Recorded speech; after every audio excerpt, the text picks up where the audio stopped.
Sí, sin duda.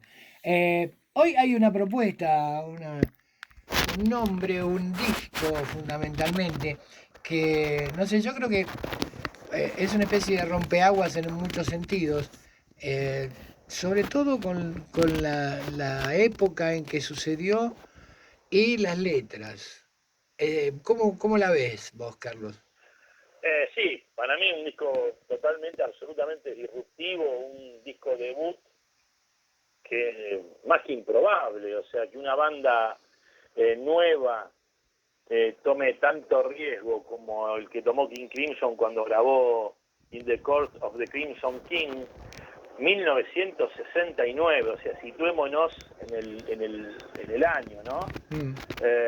Los Beatles venían de habían sacado el álbum blanco, que eran los indiscutidos número uno, estaban grabando Get Back, ya estaban craneando Abbey Road, y sale este disco que la verdad que no tiene nada que ver con nada, ni anterior ni posterior, es un disco único, yo diría el primer escalón de la gran carrera que tuvo King Crimson desde ese año hasta nada, hasta hace un par de años nada más.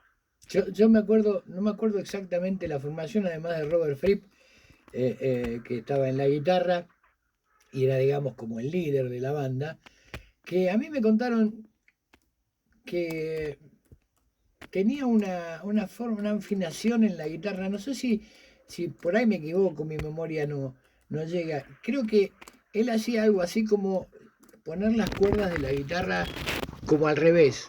Las de arriba normalmente son graves y van bajando hasta las agudas en la sexta cuerda.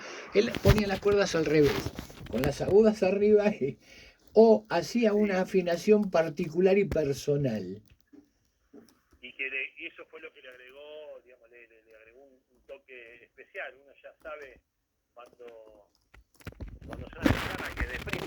Qué bueno eso, ¿no? En esta época en que todo está despersonalizado, nosotros nos criamos con los sonidos de guitarra diciendo, este es Blackmore, este es Gilmour, este es Claro, Brian May, claro. este es Steve Howe, este es Robert Fripp. Ahora, nada, es todo lo mismo, está todo estandarizado, ¿no? Qué bajón que no se pueda distinguir a un guitarrista nuevo por su sonido. ¿Será que está todo inventado? La verdad que no lo sé, a mí Y no me parece. por ahí queda poco, La, pero bueno, siempre habrá la, algún forma, genio.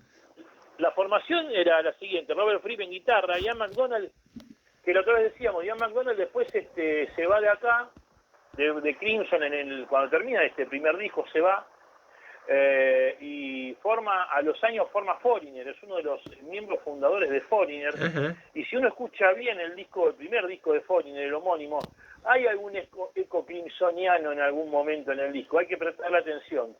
Después está Greg Lake en bajo y voces, Michael Shields en batería, percusión y voces, había estado Peter Shields también, que era el hermano, habían hecho un trío con Robert Fripp que se llamaba Shields and Fripp, habían sacado un disco Ujú. de Cheerful Insanity of Shields and Fripp, que es el antecedente, nada, es el antecedente más cercano a King Crimson.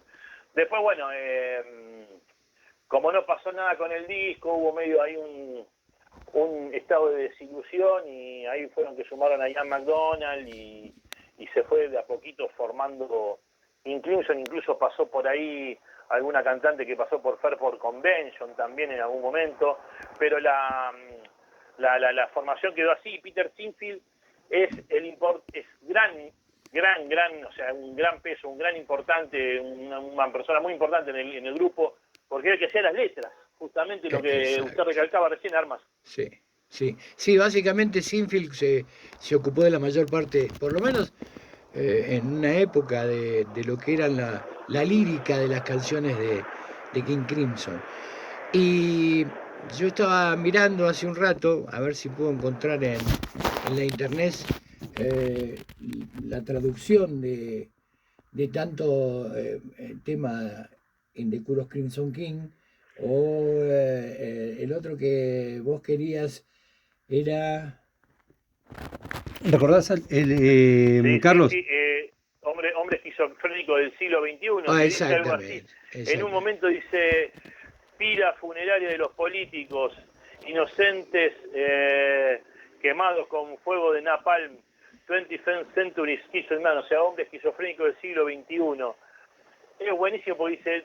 Un visionario, un visionario. Nada de lo que tiene realmente necesita. O sea, más allá de ser el disco presentación, yo tengo acá, si ustedes me vieran, tengo mi ejemplar, que lo traje hasta acá, hasta Musicono, para tener una data que está en el centro. Tengo la edición uruguaya del año 76. Mirá vos. Del disco, que tiene la tapa formato álbum, con las letras adentro, un dibujo. Viene con yerba adentro. ¿Con qué? Con yerba. Si viene de Uruguay. Sí, tiene un poco de Canarias ahí. Y un Marley bajonero. Y después, bueno, lo traje porque quería tener, por ejemplo, la data de quién fue el dibujante de esa tapa tan icónica. Total. Que es única y es, enseguida reconocible, que es Barry Goldberg, que era un amigo. Pasó algo con esto. Barry Goldberg era amigo de Robert Fripp, él hizo la tapa, la pintó, y murió antes de que el disco se publicara, o sea, nunca pudo ver la tapa ya publicada, digamos. Tenía el dibujo, se lo entregó a Fripp, Fripp lo usó, este hombre murió, Fripp tuvo el original durante muchos años en su oficina y misteriosamente alguien se lo robó, así que el original de este dibujo, de la tapa del disco en la corte de Rey Cramency, nadie sabe quién lo tiene, nunca más se vio. Perdón, Rosa, ¿cómo es el nombre del artista? Barry Goldberg, G-O-D-B-E-R, Barry Goldberg. Él fue el que pintó la cubierta, el dibujo de esa boca grandota, abierta, llena de dientes, ¿no? Y lo que decíamos de Sinfield, que más allá de todo esto es una crítica muy, muy, muy ácida y con mucha clase, muy poética, a lo que ya, como decía Don Armas, se venía vislumbrando lo que iba a ser el hombre del futuro, digamos, ¿no? Que es el de hoy, el futuro llegó hace rato, sí. Y Sinfield, la verdad que la vio venir claramente. Vos habías elegido también un tema, bueno, me diste el lugar al que había elegido yo, pero el primero estamos de acuerdo, que es el tema de apertura, digamos, el importante. Pero hay uno que se llama Epitafio, que la letra es terrible, porque además es otra forma de ser visionario. El epitafio del hombre del siglo XXI, que somos nosotros. Sí, Es decir, sí, totalmente. Esto lo hicieron en el siglo XX, apenas pasado el mediados del siglo XX. No, impresionante. Y Pete Sinfield escribió eso 60, 70 años antes. O sea, claro, es una locura entender la letra, buscar la traducción y darse cuenta de que más o menos lo que estamos viviendo ahora es lo que estaba diciendo ese muchacho. Hay un video en YouTube, búsquenlo. Yo no me acuerdo si la persona que lo hace es de acá o de afuera, pero desmenuza la letra, desmenuza todo el álbum con las letras, y realmente leyéndolas en un primer pantallazo, o sea, en una primera aproximación, uno no se da cuenta de lo profunda que son las letras de este disco de King Crimson, que pasó a la historia porque fue un disco absolutamente diferente, un disco donde en el lado B tenemos dos canciones largas como se usaban en aquellas épocas. El primero, Moonchild, que dura 12 minutos 15, el segundo, En la corte del Rey Crimson, que dura 9:25, pero que en el medio tienen ruiditos, cositas, percusioncitas, algo que no es muy radiable pasarlo, a no ser que digamos, bueno, pasamos el disco entero y lo disfrutamos, pero una cosa como atonal, muy experimental, muy raro, pero a la vez muy cancionero, en el caso, por ejemplo, de Epitafio y de I Talk to the Wind, que es otro tema que es una maravilla, que es Le hablo al viento, que es un tema donde no está Fripp, los autores son Ian McDonald y Peter Sinfield. O sea, digamos, tiene un lado más cancionero, melodías lindas, arreglos maravillosos, melotrones, flautas, un despelote, digamos. Sí, aparte tiene mucho coqueteo con la música clásica, por lo menos de mi forma de sentirlo y de Sí, escucharlo. también, por supuesto. Es una elaboración musical impresionante, Compleja. muy compleja y además con instrumentos. Estamos hablando de una supuesta banda de rock. Estamos hablando de un disco que salió hace no sé cuánto. Estamos hablando del 60 y pico, 69. ¿Sí, Carlos? Sí, del 69. Bueno, estamos hablando de algo que se fue hecho hace muchísimo tiempo. Y lo escuchás, es duro por ahí, es fuerte en muchas partes sonoramente, pero justifica el siglo XXI. Nosotros es lo que vivimos. El caos, la locura. El vértigo. Epitafio es un tema, a mí me llega al alma, porque es música clásica directamente, y tan triste, y tan epitafio, que realmente te pega, o por lo menos a mí, qué sé yo. Sí. Y más allá de eso, creo que es un disco para escuchar en cualquier momento. No es un disco para el que hay que estar preparado mentalmente, anímicamente. Es un disco que uno lo pone y tiene tantos matices que se puede disfrutar tranquilamente. Bueno, el primer tema, Hombre esquizofrénico del siglo XXI, es de un vértigo, de una violencia, de una brutalidad para la época. Y vamos a compartirlo, vamos a escucharlo. ¿Lo compartimos? Sí, por favor, porque las palabras se quedan cortas cuando lo escuchamos. Bánquensela, Empieza suavecito, pero después se pone duro.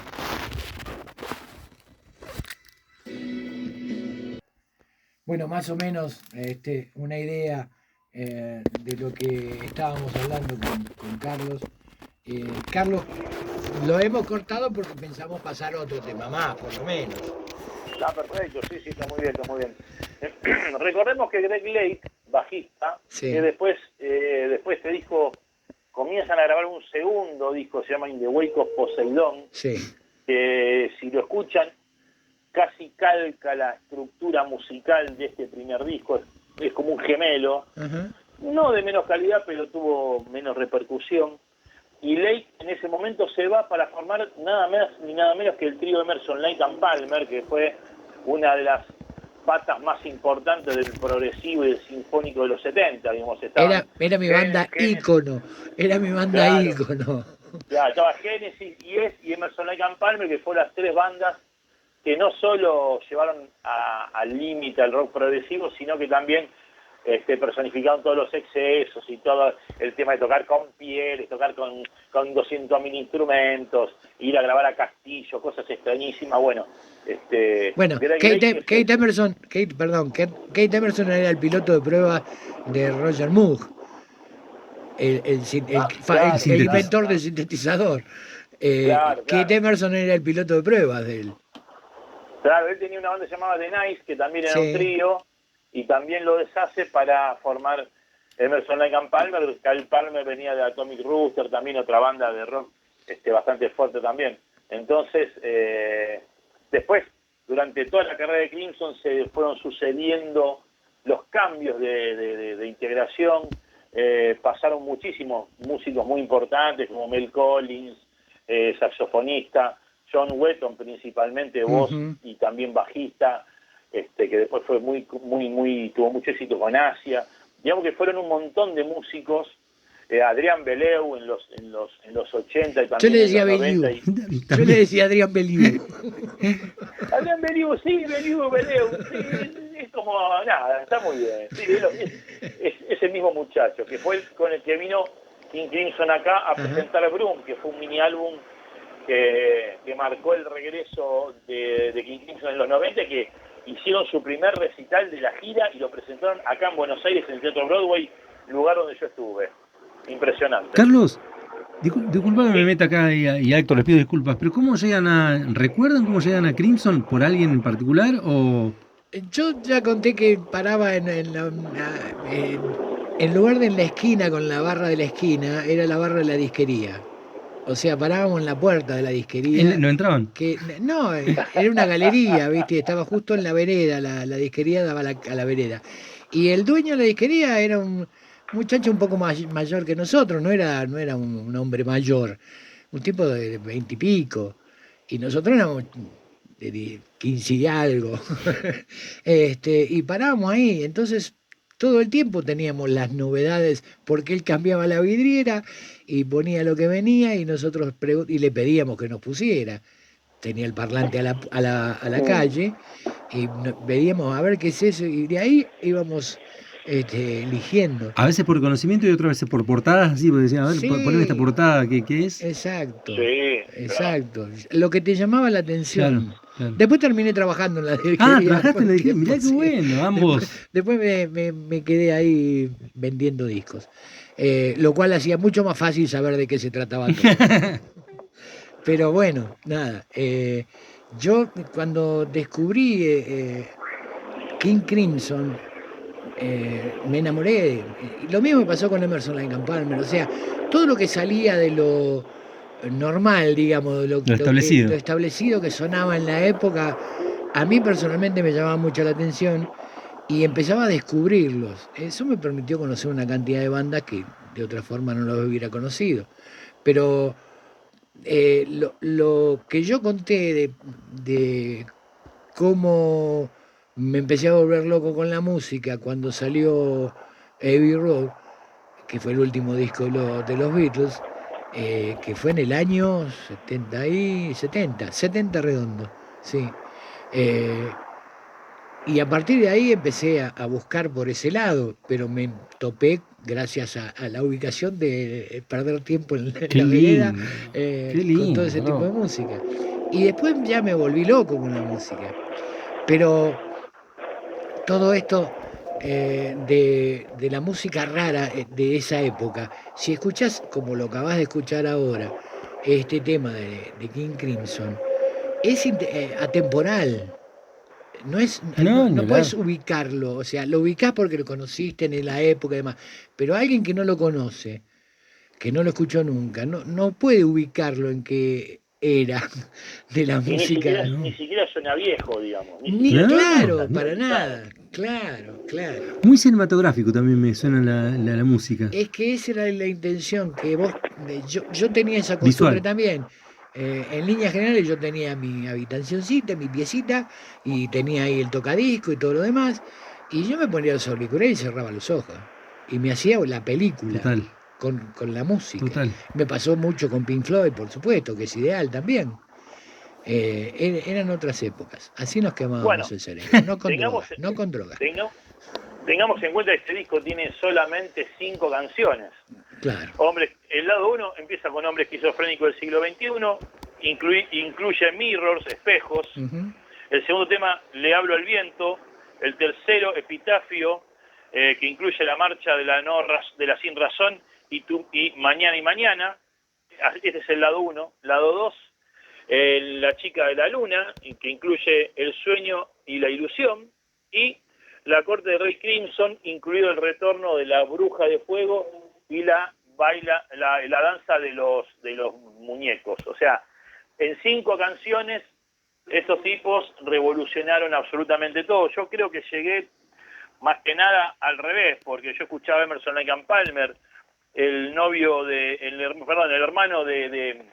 el hermano de una novia mía me había recomendado escuchar Brain Salazar, Jerry, que alguna vez tendré que Sí. contar qué significa eso, que es el que tiene la tapa de Giger y tiene música de Ginastera, Sí, un músico clásico argentino, un compositor argentino. Yo había empezado, y que es el disco, uno de los discos más duros y más difíciles de escuchar de Emerson Lake and Palmer, y de ahí entré cuando vi que en King Crimson había tocado el Lake y dije, me gusta Lake, quiero escucharlo. Y ahí me empezó a gustar Crimson y fui de a poco consiguiendo todos los discos. De hecho, los de la primera época los tengo todos en vinilo y la mayoría eran nacionales. Tengo los vinilos nacionales, algunos suenan bastante bien, otros suenan muy, muy mal, como Red, que es una porquería, pero Ah, ¿posta? sí, Red es una porquería. Lo que suena editado acá, el sello Atlantic, en ese momento, la verdad que ese disco es para ponerle queso y tomate porque es una pizza, Pará, no sirve para la nada. pregunta es esta, ¿suena por la calidad del sonido o porque el disco es malo? No, está mal el prensado acá, fue Ah, mal ok. hecho con material bastante berreta acá, entonces No, el disco es una maravilla. De hecho, ahí Crimson es un trío. Sí. Y vuelve ahí Mel Collins y vuelve Ian McDonald, dos músicos fundamentales, vuelven a tocar como invitados, pero eran Bill Bruford, baterista de Yes y de todo lo que se te puede imaginar. Robert Fripp y John Wetton, un trío increíble, un disco que recomiendo fervientemente, uno de los mejores discos de Crimson, probablemente entre los 3 o 4 mejores discos de Crimson. Bueno, rojo, ahora tremendo. me entendés por qué mi emoción cuando conté la experiencia cuando trabajaba de operador en Buenos Aires, No, de que al programa que yo estaba operando estaba invitado Robert Fripp y para mostrar Sí. el trabajo que habían hecho en Mendoza, porque se fueron a Mendoza a grabar, salía con, creo que era un DAT, Digital Audio Tape, Ujú. y salía, me daba el cosito, yo lo ponía en la casetera, le daba play, se quedaba parado al lado mío esperando hasta que terminaba el tema, yo lo paraba, le devolvía el DAT y se iba de vuelta al estudio. toma Roberto, le decía. Tremendo. Te imaginas lo que era mi emoción después de haber sido un fanático de King Crimson y prácticamente todo lo que hizo Robert Fripp. Nos vamos con un tema, ¿te parece? Cómo no, la verdad, un placer realmente, buenísimo. Sí. Bueno, ¿cuál? ¿Cuál era? Supongo que nos iremos con Hombre Esquizofrénico del siglo XXI como para... Porque ya escuchamos la parte melódica, escuchemos un poco la parte ya más brutal Más bruta. del Rey Carmesí, que es una cosa seria. Así que bueno, si tienen ese, y si no el que tengan. El disco es maravilloso, es para escucharlo completo de punta a punta, de la época en que se escuchaban discos y no tanto simples. Bien, Carlos, como siempre, un abrazo. Siempre para mí es un placer enorme compartir estas cosas con vos y con todos, y con Mauro, obviamente. Un honor, muchachos, un honor, y gracias por la oportunidad de despuntar el vicio de hacer radio un ratito y de compartir unas músicas que a nosotros nos gustan con todos los oyentes de Radio Nacional Estéreo. Bien, Gracias, loco. hasta la Vamos. semana que viene.